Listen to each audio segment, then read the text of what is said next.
Kai už lango lyja, o kalendorijoje sekmadienis, tai tarsi savaime pasineri į praėjusios vasaros prisiminimus, o gal ateinančios planus.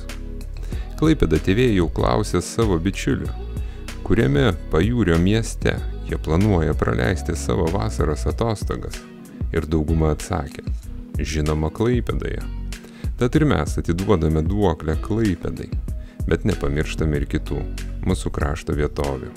Atiduodame duoklę ir jums, mėly žiūrovai, bandydami praskaidrinti pilką sekmadienio vakarą, ir tikimės, jau kartu su mumis, pasinerdami į spalvingos vasaros akimirkas, pasisemsite daugiau jėgų pradėti naują savaitę, su geru nusiteikimu ir mintimi, jog visi metų laikai savotiškai gražūs ir vertingi, juk tai mūsų laikas. Iki kitų kartų.